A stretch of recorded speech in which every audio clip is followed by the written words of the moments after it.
From Washington, the McLaughlin Group, the American original. For over 3 decades, the sharpest minds, best sources, hardest talk.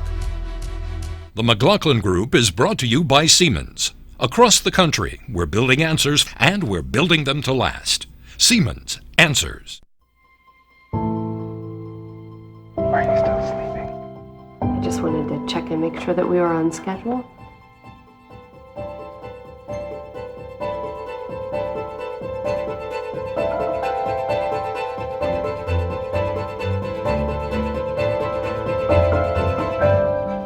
The first technology of its kind. Mom and Dad, I have great news. Is now providing answers families need. Siemens Answers. Issue 1, south of the border.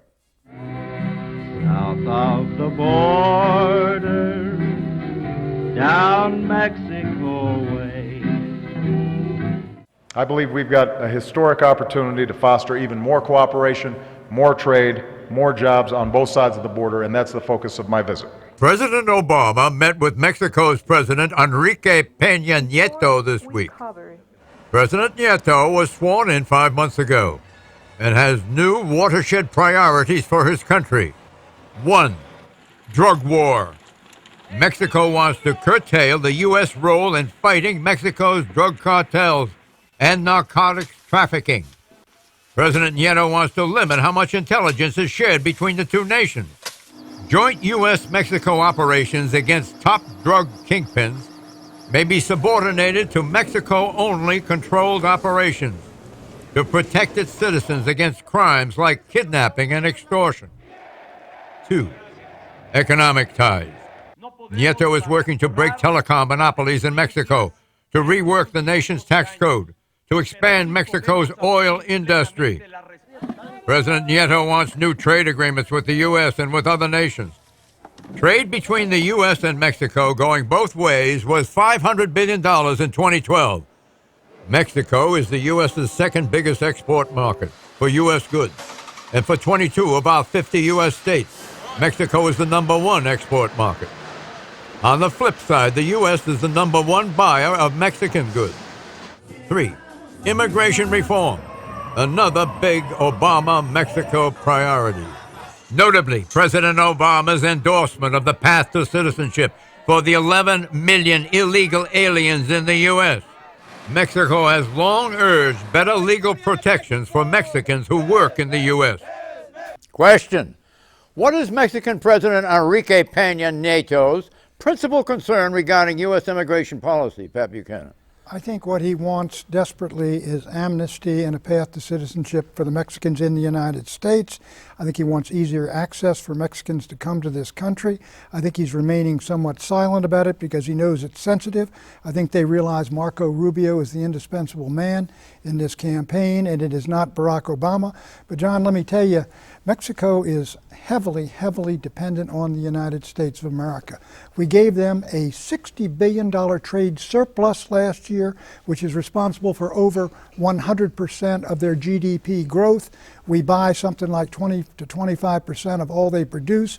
We buy their oil. So there's a real close relationship here, and Barack Obama doesn't have to be too reticent in pushing United States interests when it comes to the cartels and when it comes to the border. Hello. I wouldn't call a trade relationship where we export all this goods to them being dependent on us. I think this new Mexican president comes in with a pretty strong hand.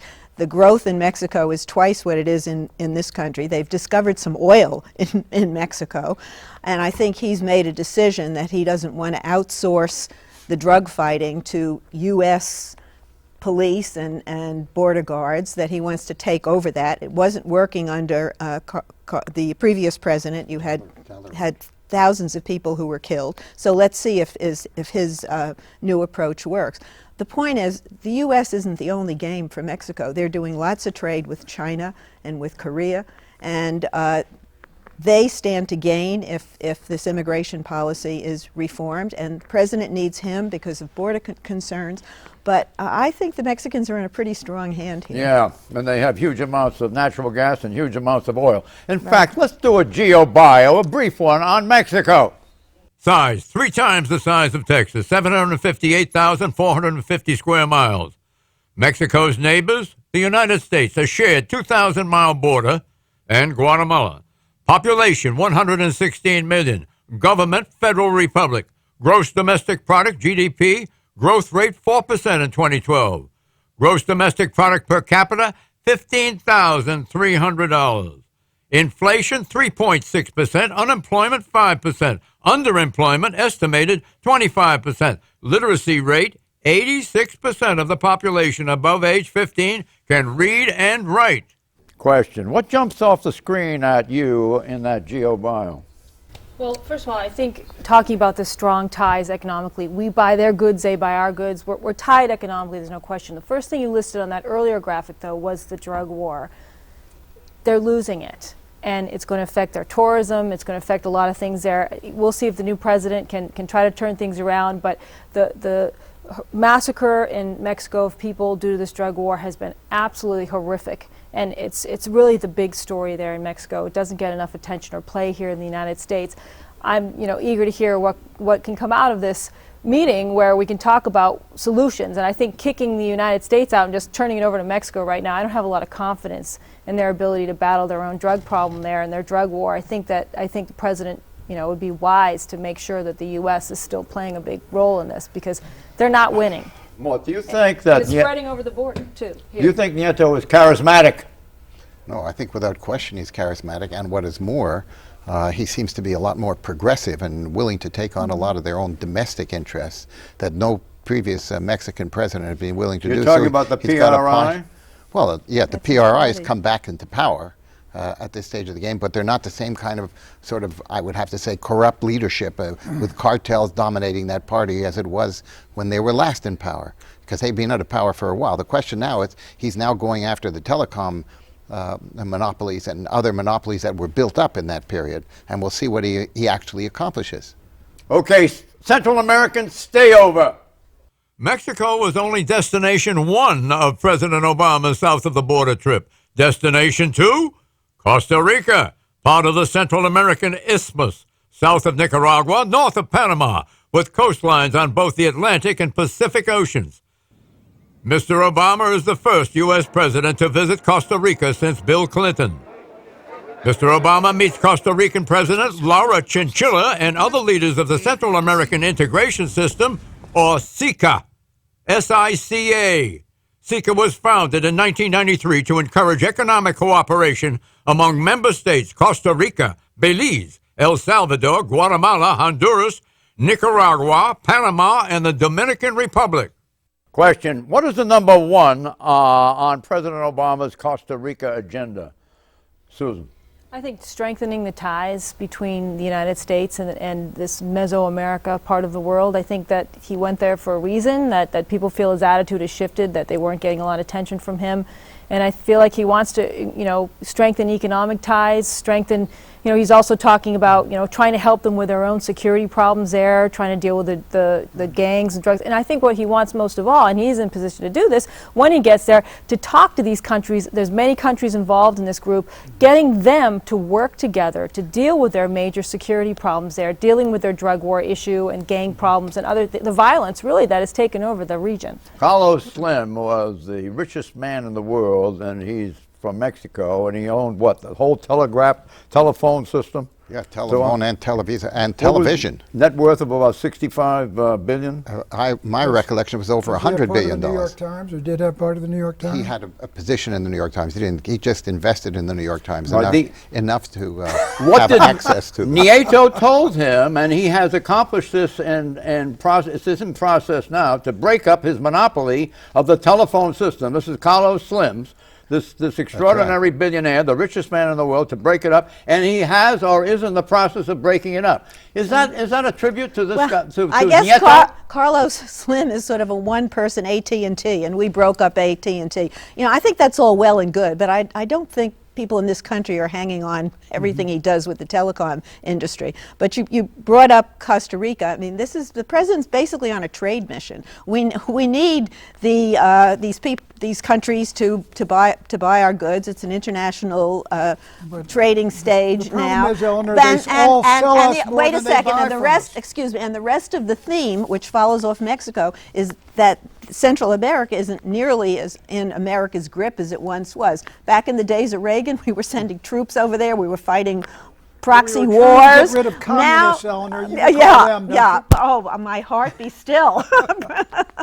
That was rather John, silly. The key thing in this whole thing, let me tell you, if you get amnesty and a path to citizenship where the Mexican president wants, that will lead to the erasure of the southern border of the United States, because the Hispanic population in all those border states is going to be decisive in elections, and they will begin to demand that people shut up about immigration and let it come forward. Yeah. And when that happens, you're going to have an entirely different USA. They're talking about 13 years a minimum as a path to citizenship for people who are already in the country.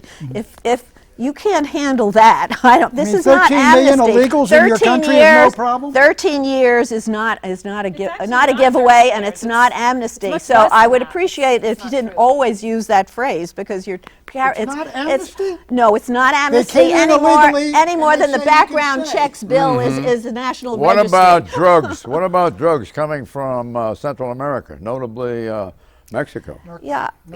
Narcotics. Well, that's the primary source ever since we finished off the source through the Caribbean. But John, that's an enormous problem for the United States of America, no question about it. Cocaine trafficking? Yeah, all these things. And the Mexicans complain because a lot of American guns go down there to the cartels. Well, they feel that we should handle our demand, that we're buying it and it's our problem. It moves up. Legalization should come into the picture. Overland through Colombia and then through Panama.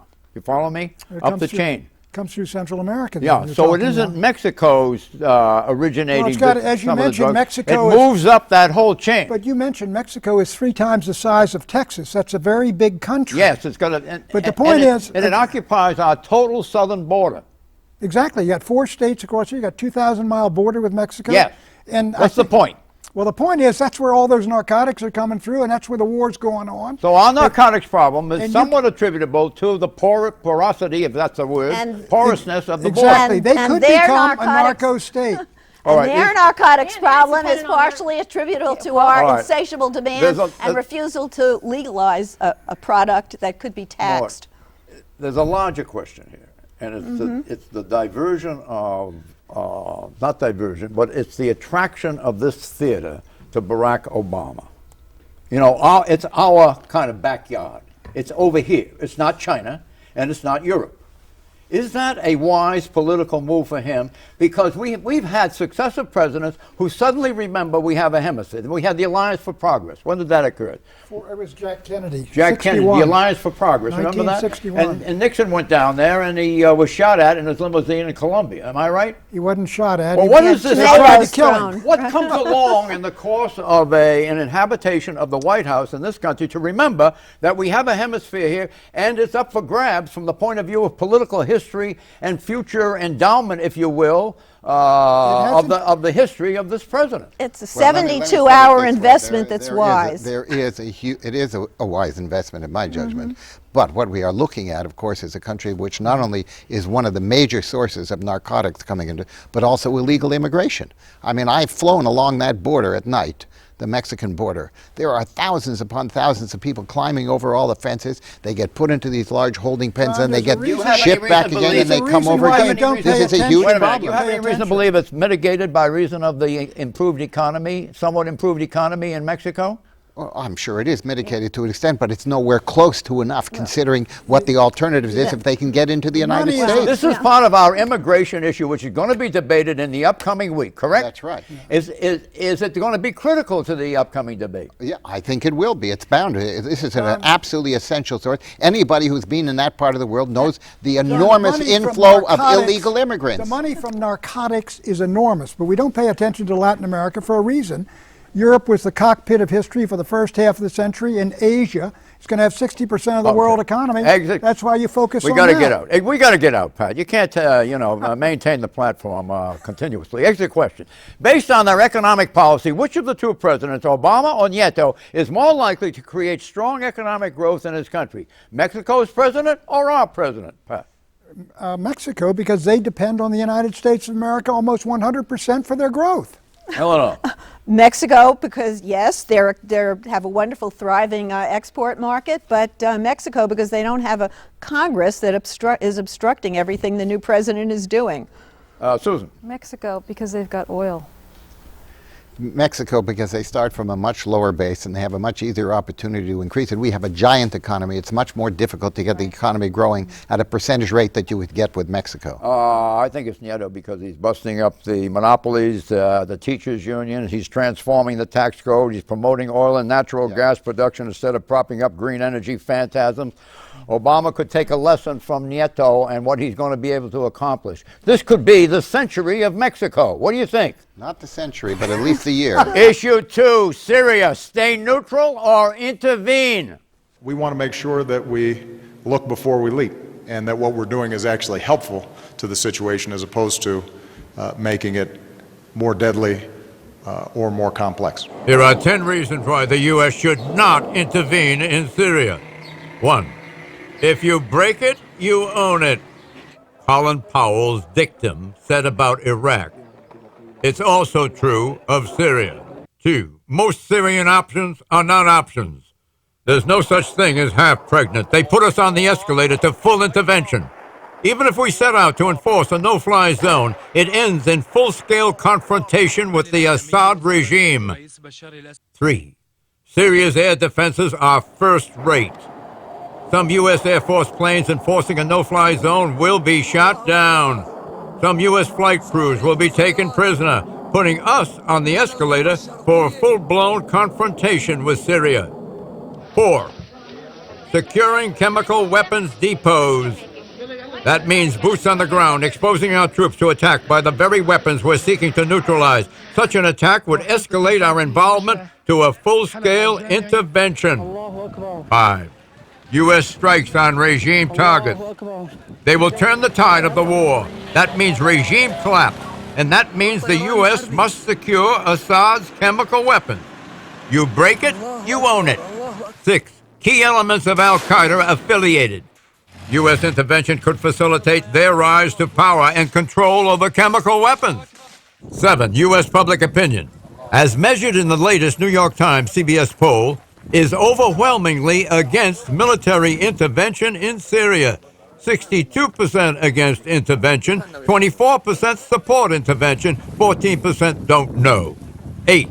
Syria is not the U.S.'s problem. It is Putin's problem. Syria is a Russian protectorate. Obama should publicly put the monkey on Putin's back to keep Assad from using chemical weapons. 9. Iraq and Afghanistan. The U.S. military has engaged in the longest-running war since the revolution. It stretches the troops too thin to engage in a third Middle East war. 10. It's too late. The toothpaste is out of the tube. If we wanted influence over the Syrian opposition, we needed to take operational control by arming it 18 months ago, before Qatar took over and radical Islamist elements gained a foothold in the opposition. I want you to dispute those elements or promote them, accept them. But I also want to know how much credibility will President Obama lose if he does not make Assad face any consequences for using chemical weapons? John, that was excellent. I agree with about 9 out of 10 things you said there. I only disagree. I don't think Putin's got that much control there. But I do agree with everything you said. There's another point that can be made. Look, on Assad's side, he's been good on the Golan Heights, and it's a dictatorship, but it's been there 40 years, has not bothered us. On his side are Iran and Hezbollah. On the other side are al-Qaeda, the Muslim Brotherhood, the al-Nusra Front, and groups that say when we win this, it's going to be Christians to Beirut and Alawites to the wall. What we'd like to do is bring this thing to an end. Obama's got egg all over his face. He made foolish statements about, red lines and game changers, but he did the right thing when he took his beating politically and did not intervene. What? Well, I do think that is the major loss at this stage of the game. Obama's credibility for a president who draws a line in the sand and then doesn't honor it. It's going to definitely reduce our effectiveness with Iran going forward. It's going to really be persuade a lot of people that you can't rely on what this guy says publicly. Having said that, I don't believe that the United States should go in a big way into Syria. It doesn't mean we shouldn't try and help arm and finance the opposition, the right part of that opposition, because they're having immense effects on a country like Jordan. 60,000 Syrians refugees are coming out of Syria into Jordan. It's breaking the bank in Jordan. Jordan could fall apart as a result of this. That would be another huge damage for the United States. We've got to find some way to intervene without it becoming a full-fledged military engagement. Yes, and of course, if we did intervene and we de facto took over the country temporarily, we'd have to secure the chemical weapons. Yes, one way or another, that's something very dangerous. Very dangerous. Well, the president is going to take the egg on his face rather than being pushed into a bad corner. So he's going to be deliberate about this, and I think that's appropriately so. We can, in the countries over there, the notion that the U.S. says, oh, chemical weapons have been used, and then we go plunging in, you know, it's not Obama's credibility, it's U.S. credibility. But they have singled out a Syrian general who defected a year ago, I think it's Idnis. David Ignatius has written about him in the Washington Post.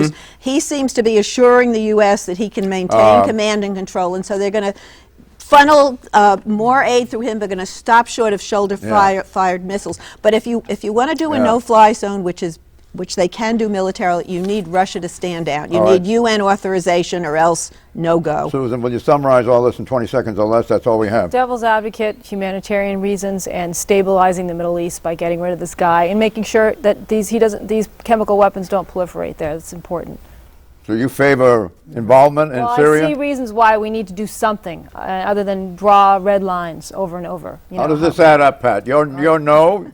I say no, but I do believe that. Well, quickly, no. You want to quickly. I know, unless Russia stands down. Quickly, no. The answer is no. Issue 3: tax the net now. Wow. There's nothing level about this playing field, about tax-strapped states looking for more money and again coming to Washington and imposing burdens on other states that have chosen to have a low tax burden, states like mine without a sales tax. The Internet's days as a tax-free domain may be doomed. The U.S. Senate is on the verge of passing legislation called the Marketplace Fairness Act. If the bill becomes law, Internet vendors with more than $1 million in annual sales must impose state and local sales taxes based on where the buyer lives, his or her place of residence. Supporters argue that this law levels the playing field between physical store retailers, who are obliged to collect sales taxes, and online vendors who, under the Internet Tax Freedom Act of 1998, are currently and for the past 15 years been exempt from imposing and collecting sales tax. Opponents of the Marketplace Fairness Act, like eBay CEO John Donahoe, argue that making small Internet businesses become tax collectors for every jurisdiction where a consumer lives is an unfair burden. And just how many different state and local sales taxes do we have in the U.S.? Well, over 50. According to the D.C.-based think tank, the Tax Foundation, the different sales tax jurisdictions number 9,646. Get this. Not all online retailers oppose the Marketplace Fairness Act. For years, Amazon had opposed similar legislation. In this go-around, Amazon supports the bill. Why? Ostensibly because of its growing physical facilities that are already subjected to sales taxation in practically all locations. After the Senate, the Marketplace Fairness Act must still pass the U.S. House of Representatives before it becomes law. Question: is the Marketplace Fairness Act to impose sales tax on the Internet enlighten public policy, yes or no? Mort? It is absolutely enlightened public policy, and it's fair public policy. We should not have a tax of this kind that is isolates some people from charging it, and they get a comparative advantage because they have a lower price point to work with. Yeah, Mort's absolutely right. I mean, I think when the internet started out, the assumption was everything would be free, but the internet's grown up now, and you have to level the playing field. But what's fascinating is that the Republicans seem willing to go along with this. It is a tax, but it doesn't seem to bother them. A sales tax, it's a kind of a regressive tax. That, you know, that Republicans are maybe this is an opening in their ideology. Let me point this out. On the question, is it really a burden on the internet business to collect sales taxes? Isn't there an app for that? Some savvy entrepreneur will step up to develop an app, a software application that can manage thousands of tax jurisdictions for internet businesses. The software will be written and copyrighted within days of the passage of the legislation. Do you understand? I do understand, but look, there's not only, like, California's got a 7.5 sales tax, highest in the country. Localities have tremendous numbers of different taxes. People are going to go to New Hampshire, or they'll go through the internet through New Hampshire or Delaware, which have 0 taxes local, 0 sales taxes at the state level, and they'll buy through there. And they will have what they buy brought to the front door and delivered at the front door. I mean, the whole thing is so easy. Ordering on Amazon is so easy. People are going to set up businesses in Delaware in these 0 tax states. Predictions, Pat. I said we shouldn't get into Syria, but we will. We're going to be sending arms into the Syrians who we believe are on our side. There will be another vote on gun background checks in the Senate before Congress goes home on the August break. Susan. Internet tax bill will pass with flying colors this week. What? One of the major countries in Europe will have a full-fledged economic crisis within the next 18 months. The U.S. Census Bureau misinterpreted the delayed childbirth phenomenon in the United States. A new international study by Germany's Planck Institute now says that the U.S. birth rate is above the replacement rate. So those predictions about the graying of America and a major shift in the U.S. ethnic makeup are not only exaggerated, they are wrong. Bye-bye.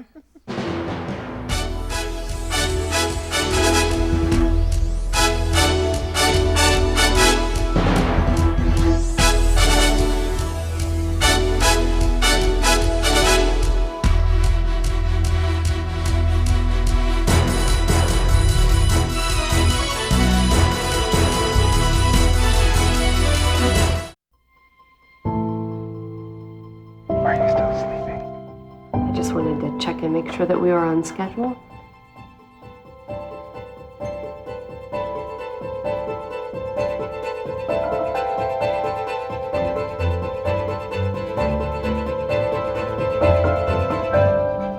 The first technology of its kind Mom and Dad, I have great news.